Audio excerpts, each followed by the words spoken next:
Hi, everyone. Let some people trickle in. Super excited to have you all with us today.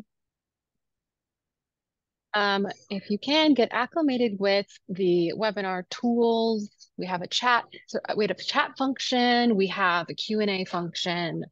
The chat function is a great place for you to put your name and where you're joining us from. You can also use it to ask questions, but there's also a Q&A functionality where you can propose questions to the panelists. And we're going to get right into introductions in a second. But just so you know, we will get to Q&A at the end.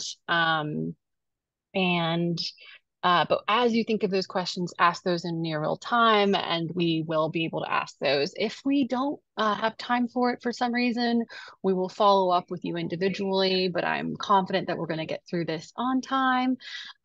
So here are going to be today's topics. So, looking back to 2023 and any of the data trends that we saw, any of the challenges that we have, et cetera. And then looking ahead, what's GA4 going to look like this year? Attribution tracking. How is everyone thinking about attribution? And we're going to cover a myriad of topics. Super excited about this panel. We'll get to the Q&A and then some gifts and offers from each of our sponsors. So I will stop sharing my screen quickly and we will get started. So, hello everyone. Happy to have you. Let's do a quick round robin introduction from each of you. So give us a quick intro on who you are, your company, and a little bit of your founder story. Why did you found your company or co-found your company? So let's start with you, Katie. Okay, great. Hi, everyone. So I'm Katie. I'm co-founder of Hive Brands, and Hive is an e-commerce grocery store where we make it easy for people to fill their homes with sustainable staples that they'll love.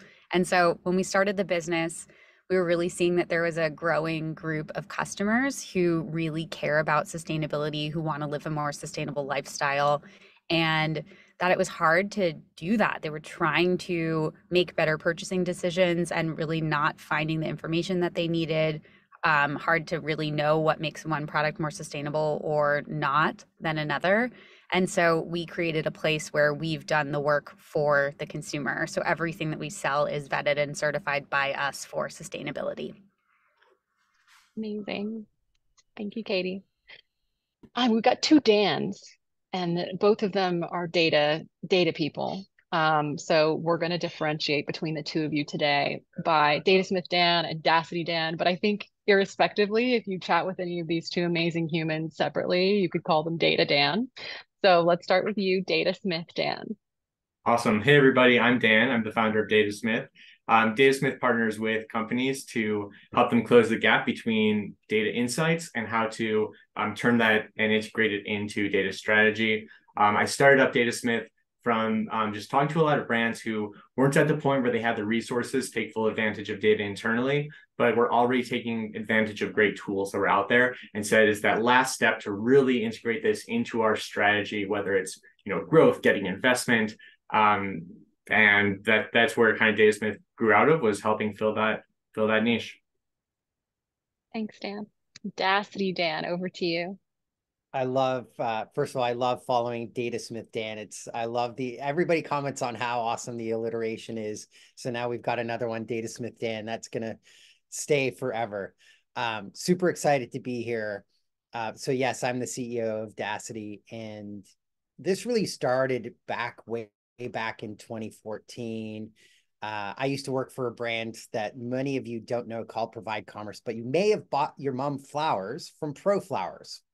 Very likely. So first of all, I apologize. I was running email at that time, so I spammed all of you a lot, especially around Valentine's Day and Mother's Day. But really, as that brand got acquired by FTD, and I had a lot of friends go to e-commerce companies like Movement Watches and Rothy's and Kapari and a bunch of others. They were on Shopify and they're like, man, the data sucks in Shopify. The reporting sucks in Shopify. Can you help me? And that's how Dacity got founded. Is really, I'm at heart a data dude. I'm a data guy. I'm like Dan at Datasmith. I love helping brands kind of really get insight and be able to make better decisions with data. And that's what we in Dacity are all about. And last but certainly not least, Brad, which I'm loving the aesthetic. I'm loving the mic and the backdrop. We're all really jealous of wherever you're sitting right now. Only thing that's changed in 6 or 7 years of Elevar videos is there used to be a map back here. Now there's no map. That's the only thing that's changed. There's still a chain and still outside the room, still locked in here. Nice to see everyone on here. Really quick, Elevar, we started out actually automating data analysis from Google Analytics. So we'd ingest data and automate the insights. We learned very quickly that most people don't trust their data in Google Analytics. Let's set us down the path of ensuring accurate data collection. And that's all we do in the last 3 to 4 years is server-side conversion tracking for e-commerce brands to ensure that we recognize as many users coming back to the site and that each channel you connect through Elevar, so Facebook, Meta, et cetera, gets 100% of conversion so they can operate more efficiently and report more accurately. So that is Elevar in a nutshell. Back to you, Thank Michelle. you, Brad. Thank you, Brad. And just a reminder to anyone that came in a bit late, we want this to be as interactive as possible. Loving all of the commentary in the chat already. So just use the Q&A function at the bottom of your screen to ask questions. You can call out panelists individually. That will help us as we monitor or navigate the Q&A at the end, or just put it in the chat, right, if you can't find it. So very least put it in the chat, but there is a Q&A function, and I will be moderating that later on. So let's talk about 2023, y'all. What a year. We learned a lot about what not to do, particularly around the changes with Google Analytics. We felt like that was such a big moment in 2023, and it will definitely be a topic for what we think about as we're looking forward to 2024. So Datasmith Dan, let's start with you. What's your take on last year? What'd you learn? Yeah. So we were coming out of kind of 2020, 2021, where e-commerce just had fantastic years. So a lot of, what we were measuring with data, we just had a ton of it. As the market constricted, in e-commerce at least, or the growth slowed, it was a time when everyone said, great, let's dig into the data. Let's figure out what to focus on. It's more important than ever. And at that exact moment, it felt like Universal Analytics is gone. We have GA4. Privacy regulations and iOS 14 from Apple are all changing our ability to ingest data. And it felt like 2023 was a period where just the data we were used to using and relying on for so long was turned on its head. Which brings us to today, where I feel a lot of brands are kind of standing here saying, so looking forward, what am I supposed to do? Am I going to have data again? Or is this the new normal? And Dacity Dan, anything to add on to Datasmith Dan? Yeah, I agree a lot with Datasmith Dan. I mean, we've gone through so much change in the e-commerce world over the last 3 years, from going through COVID and sort of incredible growth to now everybody wants to get out of the house and stop shopping online because they want to get out of the house because they've been cooped up, to iOS 14 and GA and all of these different pieces. And yeah, the GA 3 to 4 was really challenging. And I think one of the biggest surprises for me was how very unprepared a lot of brands were. We thought it was going to be simple, and then we kind of, almost because we were forced to deal with other issues, had to kind of back burner this. And it just reinforced to us that we need to plan well ahead, and we need to kind of have future visibility of the things that are coming, because it's still having repercussions today. I'll say if you're a Google stockholder, you're probably very happy, because one of the big things that I noticed is, well, just about everybody now is pushing their GA into BigQuery, because not only did they force us to go from GA3 to GA4, but they actually made the data worse in GA4 if you're using the free version. So good on you, Google, for making us pay for stuff that we've gotten for free for the last 10 years. That sort of ship has sailed. But I think that's really one of the big things that I've learned is we didn't start early enough. The brands that were really successful were thinking about it 6 months in advance and sort of figuring out all the nuances.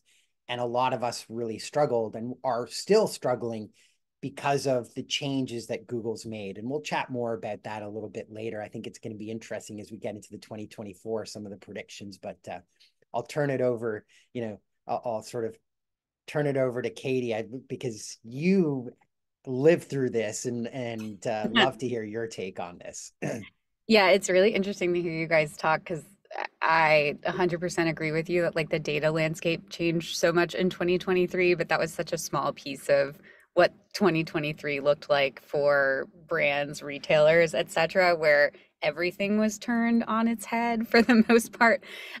So I think 2023 for us was, and I think this is pretty true for a lot of brands, it was a year that was about really going a lot deeper into our model than we had before, especially as an early stage startup, and really figuring out how do we get to profitability because funds are tighter than they've ever been. It's harder to raise capital. The watermark has changed. And so we need to figure out how to get to a place where a business is self-sufficient, super different than what 2020, 2021, and even previous to that looked like. So for us, from a data perspective, we had to get sharper in a few areas, which then, there's the challenge of data became harder to get, harder to use. But regardless, we started thinking about things a little bit differently. So I would say like where previously we were really, really looking at like high level metrics from a growth and retention perspective, we went really deep. LTV has been a piece that's really important to us. So we had to define what that really means for our business and then really get clear on how we track it, and how we tell that story in a way that's both believable and enticing outside of our walls. So we did a lot of work there. Attributions becoming even more critical. I mean, it's always been an important piece of the puzzle, but payback on customers is really under the microscope in a way that it's never been before. So we're making sure that we're running marketing that's efficient and cutting things that are not. And so you have to have the right data to make those decisions. And it's hard, and I think will continue to be hard. And then the last piece is, I mean, we've really had to think differently about our business expenses. So there's been a lot of cost cutting across the board. I think that's true of a lot of companies. And for us, that means what are the absolute necessities when it comes to a tool perspective? Not just let me go out and get the best possible tool, let me get a Cadillac when I really need a Volvo, but how do I find the right things that are absolutely going to add value to our business? And that has been really true in lots of aspects for us, but true in the data world as well. I'm kind of curious, Katie, just one question for you. Like you mentioned about this sort of change in the capital market. Yep. That was overnight, right? That was like within 2 months, they basically flipped it. Yeah, it was pretty wild. I mean, I would say over a period of time, the watermark was moving from, hey, we want you to hit this amount of revenue, and that's going to be what gets you funding, to, hey, we want you to look at like midline profitability, to, hey, we are not funding companies unless they are profitable or have a very clear path to profitability. And that story changed pretty rapidly. We're lucky that like we're on the newer end of the spectrum, so we've kind of only known this chaos and this kind of movement since we got started. So we've been able to be really nimble, but it's definitely caused us to have to take a few really big moments of a step back and looking at our business and thinking through how we do things. And let's go into next year, 2024, diving deeper into GA4. I think I'd love to hear all of your perspectives and predictions for the path ahead. But let's start with you, Brad. Haven't heard from you yet, but let's get your take specifically around GA4 versus your own data warehouse and how you're thinking about that. Yeah. Glad no one asked me about GA4 and for Elevar last year because it was pure chaos. I know and Adrian, others that are on it, I know they can empathize with that. My take on we'll call it GA4, but just data collection in general in the future. I think there's a few dominoes or sequences that we'll go through as an industry. The first is going to be demystifying or just maybe making it easier for all of us to comprehend and believe that we can own or manage our own data warehouse. So I think just the term data warehouse 2, 3, 4 years ago was likely met with angst and anxiety. Then I'll have someone to manage it.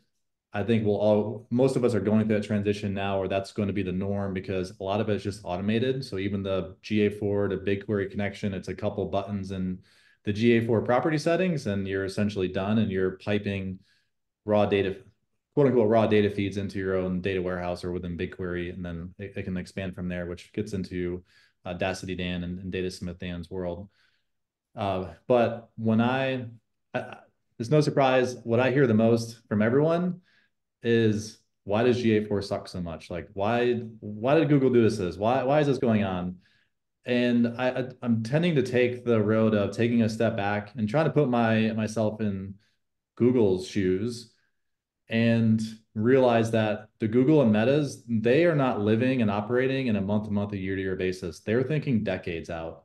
So if I think through that, so if I'm Google and thinking 5 to 10 years out, 2023 was a year of AI for just people being exposed to it.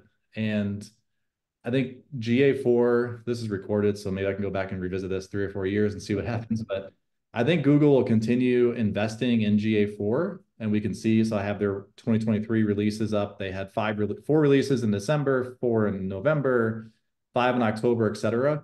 So they are making incremental improvements inside of GA4.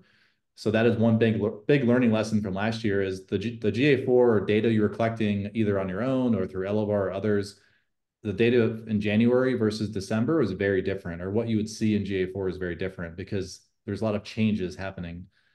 But I think we aren't that far away from 90%, if not more, of the analysis. People aren't going to go to GA4, the UI.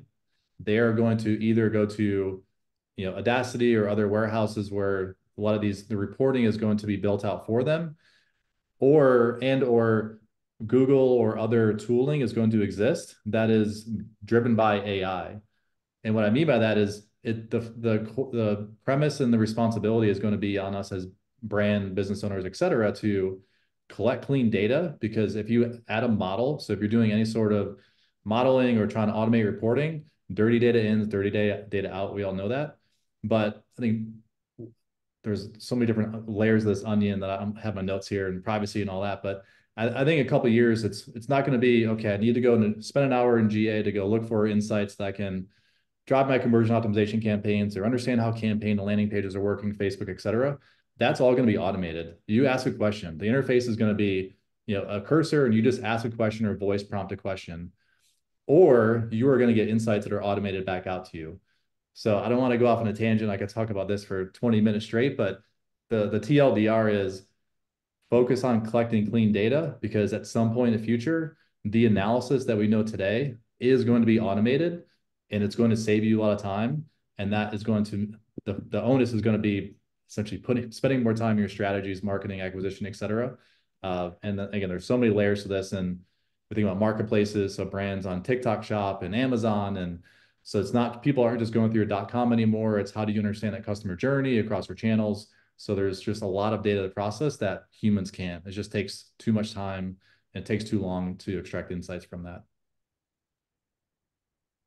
And I definitely want to hear from you, Katie, on whether you're in agreement on that. But first to Dan, I know you've got a lot of thoughts on this. Anything to add? Any hot takes? Agree, disagree? Yeah, I generally agree. I'm going to sort of bucket it into two things. One is, I think, we got something for free for a very long time, for almost a decade, that Google was basically paying for. And we have to remember that Google's a business that's trying to make a profit, and that's where they're going to go. So as I think about things like, they're giving you worse data out of the API, which is free, than you used to get before. So they're pushing you to BigQuery because they monetize that. Secondly, they've changed last click attribution to be dynamic data attribution that uses this quote model to recommend what the attribution is. I'm not, as a betting person, I would assume that model is tweaked to show that Google Ads is slightly more important from an attribution perspective, because we're seeing more of these closed systems where TikTok's trying to do their shop. So it's like they're going to want to drive people to continue spending on Google Ads. They've said their biggest risk, the biggest risk to Google Ads is Amazon, because people go to Amazon and search first. So what I think is the outcome of that is we're all relying on GA4. Like, we can go, we don't have to, we are all hugely dependent upon GA4 for our data. But what I think we're going to see, what I predict in 2024, is we're going to see people wanting to enhance that information by using platforms like Elevar, other platforms that go help in sort of that tracking. And we're not going to become so reliant on GA4 as we were in the past, because historically it was, that's the truth. And if it's not there, it's wrong. And now I think we're going to see brands start to go, okay, that's just another piece of the puzzle that I have to put together, because the landscape has changed. As Katie said, it's like the business is if I'm an e-com business, it used to be grow and figure out your last click and go dump more money in there. That's kind of been thrown at the window. Now we've got to think about unit economics and profitability and all these other things, and like stuff that we probably didn't think as much about. And Katie, you've got to push for profitability at your startup, right? So how Yep. are you thinking about all of this year? Yeah, no, I mean, I'm like loving the discussion on this for sure. I mean, what you guys are both saying, Brad and Dacity Dan, it really hits home. And I have found GA4 to be incredibly frustrating. So I used to consider myself pretty well adept in GA, and now I can't figure out how to even pull the most small piece of data out of it. But it becomes just another kind of data tool in the toolbox, I guess, at the end of the day. So from a GA4 perspective, I'm most focused on just making sure that that data is feeding in and it's correct. And then I'm transforming it elsewhere. So we're Dacity customers. We work with Dan at Datasmith, and that's really how we take that data and make it actionable. And I think at the end of the day, like to your point, Dacity Dan, these platforms are really going to be pushing their own viability as much as they possibly can. So now it feels like there's almost no data source that is like to be fully trusted. And so it puts more onus on the brands and on tools like yours to really like put things in place that we feel are as correct as they possibly can be, and kind of take the pieces and put a story together. So I think 2024 is going to have more and more of that, which is both, time consuming on some ends, but then really forces you to think and pull good insights out of it on the other end. Michelle, do you mind if I jump in and just add my 2 cents on Please. the evil of Google? I think it might be a little overblown with Google taking fake credit. I think we live in a world of tracking. So let's just look at brands that have to have, whether it's GDPR or CCPA, CRPA, like any sort of compliance where you can't track. Google has gone way above and beyond. Obviously, this is beneficial to them, but if we think about Google Ads spending, so if you're spending, most brands are spending a ton of money in Google Ads, they have invested resources to model conversions. So if 30% of your traffic or conversions are blocked from whatever legal jurisdictions or policies you have to follow, if there was no backfilling or modeling of some of that conversion data, then you're like, is 1.1 ROAS accurate? Is it really 2.1 or 3.1? So I understand like the concept of, again, platforms they're gonna bias towards their own attribution and take credit where maybe it's not fully due. But I think generally speaking, I don't realize I have bias here, but I don't view Google as the big bad wolf, where they're doing things that harm. I think if anything, they're a huge ally to us, because it's the Apple and Google battle, which we see every 6 months when Apple rolls out ITP. It's like, okay, what's Google going to do? What's Apple going to do? I think generally speaking, it's in Google's interest, but that's because it's in all of our interest to help ensure that we all have the most accurate data, even if it's modeled what percentage of people have Gmail or YouTube or logged into YouTube. So they have access to so many more data points that they can use and help, again, help us fill in those gaps that otherwise would be almost impossible. So anyways, I don't know, Audacity, Dan, it'd be an interesting combo just to riff on that on this particular call. But I think getting in the privacy and some of those tracking headwinds that we face, there's just a lot of work that we see Google doing behind the scenes just to help make those conversions reported whole. Absolutely.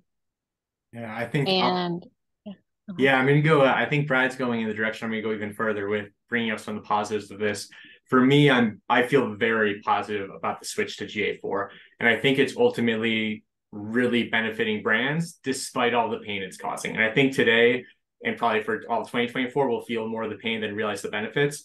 But Dasty, Dan, and Katie both pointed out, like, Google Analytics used to be this source of truth.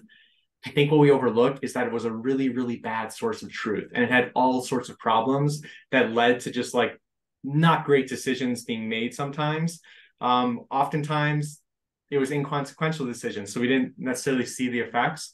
But when you look at GA4, they've done away with a lot of the metrics that just led brands down the wrong path.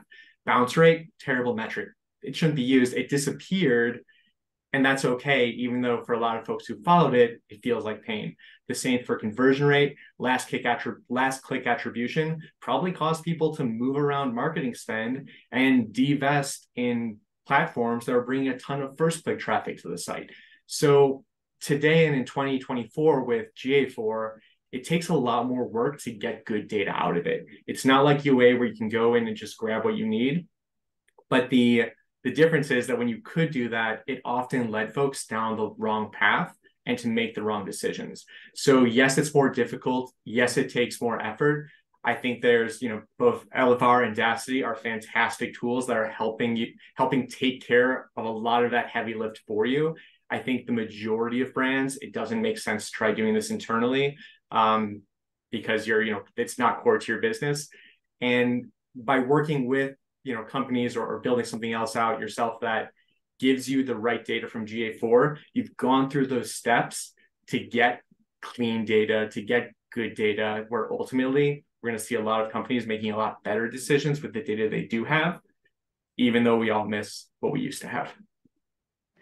Can I piggyback on Data Smith Dan's, I was just going to call him Data Dan because that's what we call him, his optimism. I would agree. I think it's interesting, the theme of 2023, we talked about a lot of the hard changes and changes maybe that we would not have created for ourselves. But I think all in all, they've made us smarter, better than we were previously. So to your point, from a data perspective, some pieces of data that we were all taking as truth that actually shouldn't have been, like, that's a really good outcome of this transition. Even on the just overall macro side, like, yeah, we're all thinking about profitability from a business perspective earlier than we probably would be, but our businesses are getting a lot smarter because of that and sharper. And so while these kind of like challenging trends have come up, they have led to good outcomes. Absolutely. And also loving the optimism as well, because I think it's easy for us all to bash on, GA4, but there's a lot of good that's coming out of it as well. So thank you all.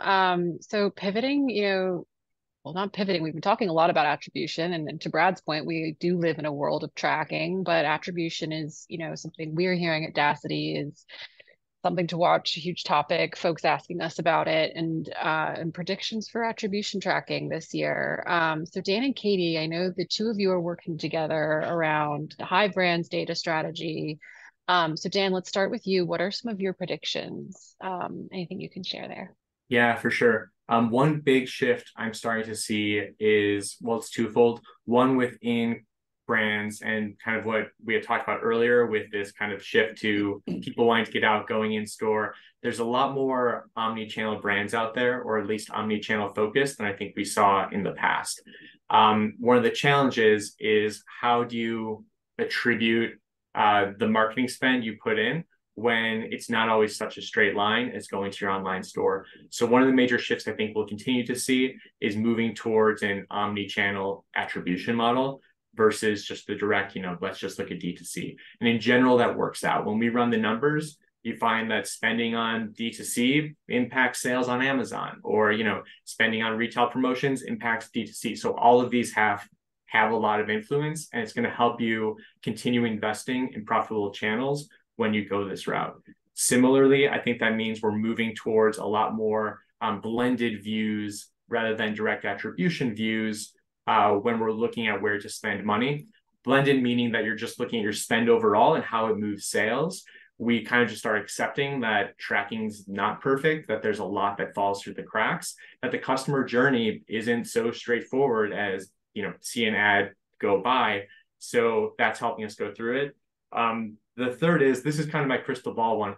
I think we are going to see an improvement in a lot of online media this year. I think we've lost a lot of privacy, has changed how we approach attribution, where we kind of a lot of walls have come up. But I think what we'll see is with the AI models that are being used, and integrated into systems like Meta, like Google Ads, we're going to see a lot more ability of those platforms to use data that brands do have at their disposal to make better decisions about who to target. Think PMax, I think, is one of the earliest that we're seeing of that. So I think we'll see more of that, and we'll see some of these platforms start to bounce back in 2024. Awesome. Thanks, Datasmith Dan. So I'm also like Datasmith Dan, Dacity Dan. I'm getting there now. And Katie, what about you? Anything to add? Yeah, I mean, I think from Datasmith Dan's point on blended being like the kind of main way to think about things, it's how that is what we live and die by, is what does blended CAC look like, what does blended CPO look like, etc. And then when there are changes, then we dig deeper into what's happening. Dan in particular has been really helpful to us. What we've started implementing is like, what I think we'll probably do this like every 6 months or so. We're doing more like regression analysis to see some correlation with different spend levels, etc. So we're going through that right now as part of our planning. That's been really helpful to help us kind of unpack the picture a little bit more of what are these channels actually doing? Is there real correlation here? In some instances, like with search, for example, we were able to validate that what Google says is actually pretty close to what we're seeing versus other attribution, other channels. We've been able to say, okay, this is taking like, 1.5x the credit that it should be. And then we can go back and tweak and retool and et cetera. So I feel like that's been a really good tool in our toolbox. We of course continue to look at things like last click, etc., but it's not as meaningful to us. It's really more about the big picture. The other thing I wanted to say is like we're really starting to think about leaning into lapsed customers. And so we were really working with Dan on how do we define a lapsed customer, and then let's start to treat them in our data as new customers. So if they haven't repurchased in a certain amount of time, and then we spend money to reacquire them, that will actually be attributed to CAC. So we're excited about that as a strategy, especially as like customer acquisition gets more and more expensive, maybe a way for us to start hacking that a little bit. That's so interesting. And yeah. No, I Yeah. just want to call out. So Katie mentioned these projects we're working on together. I think it's due of me to call out that we're using data that's been cleaned up by Elevar, and we're using Dacity reports to do so. So both of those examples are really cool examples of how I just wanted to give credit where it's due. I'm using both Dacity and Elevar to actually enable us to do these in a really clean, effective way. Yeah, indeed. And while we're like plugging/singing praises, so we recently migrated what was a fully owned Looker instance over to Dacity Growth. So that's been fantastic. Really loving using Dacity Growth. Huge cost savings for us. And then on the Elevar side, they've also been like super flexible as time has gone on in terms of offering different tiers and plans. So while we're plugging each other, I just wanted to share that as well. Katie, I love kind of 20 that. boxes in the mail, Katie. And I love the concept that you shared around the 3 years. That's actually something that we used to do at all of the Provide Commerce brands. So ProFlowers, Red Envelope, Sherry's Berries, Personal Creations. So we would build a 3-year LTV curve, And if somebody came back and purchased, and we would, like, we were pretty aggressive. We would keep people on the email list as long as they opened or clicked on email for 3 years. And because you don't know, like, people move, etc. And so there's always a time for somebody to want to send their mom flowers or their loved one flowers. And so it was really important. We took somebody that purchased after 3 years and brought them in as a brand new customer. Yeah. And it's really kind of interesting that you've done that. And I think also this kind of, the two of you sort of on this blended piece, because for a long time, I sort of grew up in the marketing, in the non-digital marketing world, where you didn't really have any data and you had no idea what was going on, and you had to look at sort of the blended. And we used to do things like recency, frequency, monetary. So, there's a lot of people that still, go learn what RFM is, because that's going to define your retention strategy. And I think you're going to see a lot more go back to those basics of, like, the catalog we're seeing a resurgence of direct mail. And those people that did direct mail in the 80s and 90s were really smart. But then e-commerce came along and said, well, we have way more data about every single thing that a customer does. And so we got really sophisticated. And now with privacy, it's like we're losing some of that specific connection. I think we're gonna go back to some of those broader trends. And it's gonna be, as you said, Katie, and Dan said, like, it's gonna be that mixture. How do you get detailed? But then how do you track at the overall level? Because that's also ultimately the only way you can track profitability. So we should be looking at blended CAC, blended CPO, or ROAS, take your pick. Things like, how do I get more out of retention by segmenting? There's a lot of brands that I know that just basically, like, I'm just going to email everybody the exact same thing. At ProFlowers, we ran 1,000 different, now granted I had 10 people in email, but we ran 1,000 different combinations of email, because we knew that we had to be segmented in so many different ways. And it really, like, email was 35% of our revenue. So you're talking about a $750 million company making $250 million a year out of email. There's very few companies that I see getting over 30% of their revenue from email. And so it just shows that we're not applying that sort of segmentation there. I think that's going to be a huge change as well. Yeah. I'm going to come back to that because I 100% agree with that, Dan. That's a big, huge opportunity for brands and all of us, whether you're SaaS or D2C, doesn't matter, any business that is emailing. But I wanted to take a step back and just made a little like shock and awe question. When we talk about attribution, what percentage of people that are on your site are we talking about? 5%, 3%, 2%. If you have 5% conversion rate, we're only talking about 5% of your audience. So for me and for Elevar, what we are looking at is what's the quote unquote customer journey attribution? Where are they? If they have not bought yet, is it their first time? Did they hear about you from a friend? Did they come through a Facebook ad? Like, wherever they came from you, where are they on that journey? Is it a pain point? Is it aspiration? They're buying for a friend? But all of the attribution, historically, many of the attribution efforts outside of the segmentation and that Dan was talking about is very, very, very, very, if not primarily or only focused on what did our buyers do? What did our purchasers do? And not enough on what do we need to do to understand where our existing users are? What are they doing on site? What are they doing across our marketing touch points? And connecting that so you can hit them with the right message at the right time versus the batch and blast that we bucket everyone into. So that is again, part of this is going to be led by technology, getting easier, faster, cheaper, automation or automated, et cetera. But I think that's also just education on profitability and needing to get more out of, if we're paying this much to drive traffic, what do we need to convert them better? Conversion optimization, that in the Elevar world, at least what we're exposed to, that really started to take off, where more and more brands were investing heavier into that. But again, that's more behavior optimization. I look at that customer journey. Where are they? Are they 2 clicks, 2 more ads away, one more ad, like the best email? Or are they looking at you versus a competitor? Are they going to a retail location for a competitor store? So that is again a pretty big onion to peel off. But again, the non-purchaser attribution, what's going on?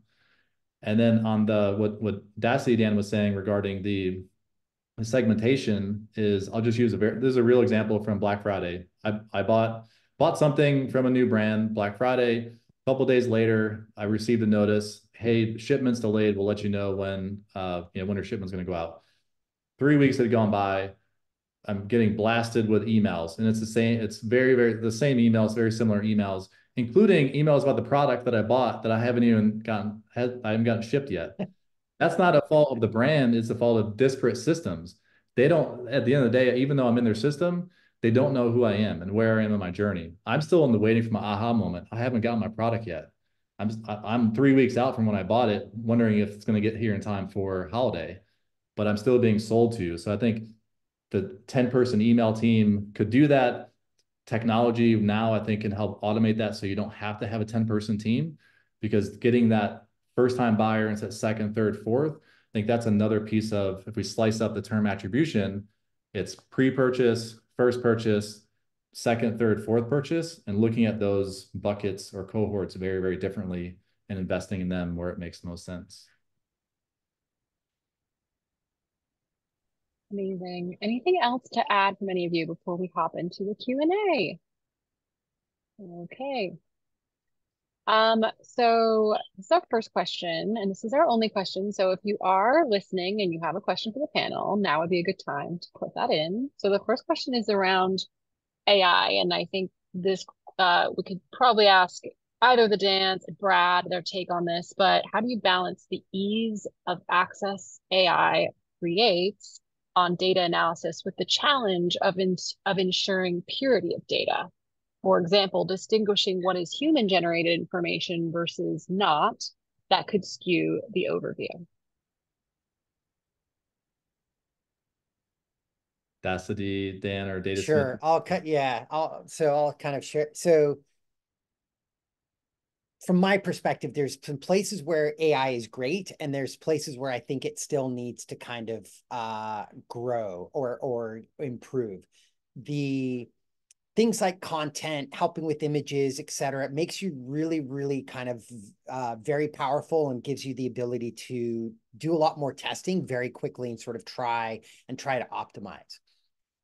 In the data side, what we have to be very careful about, and this is not a good or bad, but just something to remember, you have to give it if you're going to ask AI to go interpret it, you need to make sure it truly understands the data and sort of the construct of your question. And let me give you an example. A scenario was given to a platform and said, hey, I want to improve my marketing. I want to pick my best conversions. Where should I spend my money? And the AI system, through a series of questions, basically said, well, last click is Google Ads. So you should shift all your money from out of Facebook into Google Ads. And then it said you should spend more money in California, Texas, and New York, I think it was, because that's where you get the highest volume of conversions. And so the problem is, it's not that the data is wrong, and it's not that the AI is wrong, but what we're missing is this kind of the ability to frame questions and have the right metadata. So if I was to ask you if a marketing program is good or bad, you should ask, well, what was my goal? Was it top of funnel or bottom of funnel? And your AI, unless you're actually able to include that information in the database, is not going to understand that. And so that's why data is really much an art and a science. And so there's going to be more evolution where we're going to provide either more sort of what we call, I say filters, but really more construct around how are we asking the question? Because it's really, the question was a bad question. That was fundamentally the problem. So we're going to have to be really good at asking good questions. or kind of making sure that our data is set up in a way where we can ask, where it's easier to ask a really good question. Yeah. Oh yeah, go ahead, Brent. Parker, just to like to answer directly, if you don't have trust or confidence in your core first party data set, that I would fix that first before trying to connect any of your data sources to any, whether it's your own learning models or any open source AI systems. Because again, dirty data in, dirty data out. I don't know if that gets to the core of the question, but to piggyback off of what Dacity Dan was saying, assuming you do have a clean data foundation, which there's always going to be gaps and oddities, things like that. But once you have that in place, there are, and let me characterize this. I'm an AI enthusiast. I'm not an expert. So some of these things take with a grain of salt. There's going the path of, okay, I'm going to leverage ChatGPT, or now Bard has come out, which I regularly use instead of Google search, but using open source tooling, which has access to the entire web, and then uploading your data and asking questions where the answers or the AI may consider other data sources besides your own. So that's one direction to go in. There's another direction to go in, which is you train or you use an open source model and you train it only on your data. So all of your historical data. So there's things that's called a vector database. So let's use a non-ecom example. If we were to upload, Elevar uploads all of our HubSpot communications, all of our historical tickets, all the email threads, all our answers. We train a model just on that. So when the next question comes in tomorrow, it runs through that model. The model's going through our historicals and tees up an answer like, hey, this is what I think the answer is. So apply that to think about that through your own like business data set. To Dan's point, 100% agree with it. You know, the term prompt engineering also picked up steam last year. But just for context, if you are using ChatGPT, you can leave a conversation open essentially forever. So you can continue to train that. So if you get a bad answer back, explain why that was a bad answer or what context it was missing. Kaylee, who's our head of marketing, she's a wizard at this, where again, maybe we'll have her like do a video on it at some point and send it out. But you just continually train and fine tune and fine tune and fine tune and fine tune over and over and over again, where at some point it does become an expert for you. It learns what you're looking for. It learns context that Dan was talking about. So I think those are the 3 or 4 different pieces, or the sequence of dominoes that I would go through. Clean data, consider the types, open source versus private, and then more that prompt and training that you'd have to go through, just so there is context, like that scenario that Dan mentioned with the states versus Google Ads. Thank you, Brad. And we do have 2 questions pending, and we want to get quickly to our offers and gifts to the attendees. So next question is, how are you managing the transition to GA4 when it comes to looking at year-over-year data? For example, some clients are having issues understanding their acquisition channels evolution year-over-year as the data in GA for 2023 and prior years, and now in GA4. I can answer this one because this is a plug for especially Dacity. Most of the time I'm relying on Dacity, quite frankly. Not even as a plug, just like that's what I'm doing. And there's other ways to do it too, but essentially you want to pull in your UA data and merge it with GA4. There's differences in how the data is being collected that I'm sure Brad could talk at length about, so it's not apples to apples comparison. But it's enough to give us that sense of how we're doing year over year. There's also ways to do it on your own. I do go back to the case of like, if you're a CPG brand, you're not a data company, and a lot of times, more often than not, I think it's best kind of the buy versus build, buy it outside to get it going. So whether Dacity or something similar, I'm finding just having someone come in, merge it together, say, here you go, you're done, is usually the quickest, most effective, and most accurate way to do it. Thank you. And is it August, Dacity, Dan? Or July 2024 to pull historical data from Universal Analytics? Depends on if you're on GA, you're the free GA or GA 360. But yeah, you basically have a year to have access.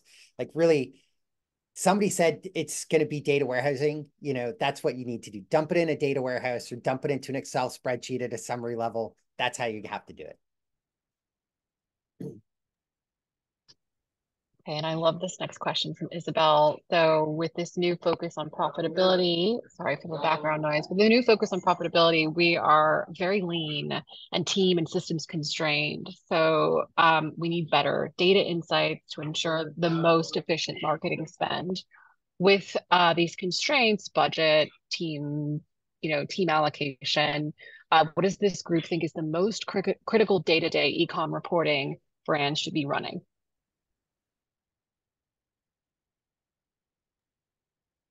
So Katie, let's start with you. This is, yeah, this is Dynasty Smith Dan, but Dan, if you last year when you were on my podcast, you went through the new versus returning, so using the Shopify data. So just like forget everything else. If you're only focused on acquiring new customers and just using the new versus returning reporting that comes out of Shopify, they've advanced a little bit since last year. But I thought that was such a great way of just like remove all the bells and whistles, just get down to brass tacks and do the analysis there. But anyways, this is purely your in your world. No, totally. And I would emphasize that when you do so, you're measuring the absolute number of new customers. Don't measure the percent of customers who are new, because that's bringing in other data points, mostly your returning customers, which is irrelevant. So, Shopify, if you're looking at sales, Shopify is your source of truth. So looking at those whole numbers, if you're only looking at a few metrics, always start with KPIs that are the absolutes, not the ratios, or is the other good one. For example, focus on sessions. Don't focus on conversion rates. Focus on purchases, not conversion rates, because that's what, in the end of the day, you need to grow. And those ratio metrics are far, far more nuanced and are going to take a lot more time and more complex reporting to really tease apart to understand. Yeah, I agree with that. Dan, your face like lit up when this question came through, which is great. But I mean, at bare minimum, you want to look at, if we're talking about marketing effectiveness and we're just talking about acquisition, new customers, we look at new customer orders, new customer AOV, new customer revenue, and then spend. And what are the changes over time as like the kind of starting point. And then as you start to learn the key levers or drivers of those pieces, you can maybe unpack like, I don't know, like 3 to 5 incremental sub KPIs that you want to track. But for the most part, those high level ones are going to get you pretty far. And one sub KPI to call out, second time customers is a great one for getting an early measure of long-term LTV and retention. Usually you're waiting a long time to find out what LTV is, but you can start to kind of form what to expect it to be based on how good you are at bringing second time customers in. Again, I usually start with the absolute number rather than any type of ratio, and that can give you the really quick sense of how you're doing. Yeah, I'll just add, for all of our Provide Commerce brands, getting somebody to make the second purchase was the hardest thing, aside from the first purchase. But once we had that second purchase, LTV, you had a great predictor of LTV. Thank you all so much. I love this group, and we will be sending the recording of this session to everyone that signed up and attended. So just quickly, some really, really generous offers from the sponsors of this session. So 50% off of Elevar's Expert Install, which is $1,000 full price with the purchase of an Elevar Essentials plan or above. This subscription must be purchased by the end of March of this year. So we'll be sending more details on that following up on this. Really, really generous from Elevar. Datasmith also, so 20% off the amazing data discovery program, a one-on-one course to learn how to take better advantage of your data. Definitely take advantage of that. And then finally from Dacity, $50 gift cards to Hive Brands for folks who take a disco call with us. So we'll be following up with everyone who attended. But thank you all so much. Thanks to our superstar panelists for joining us, and hope we all get to do this again soon. Thanks for joining, everyone. Thanks, everybody. Thanks, everybody.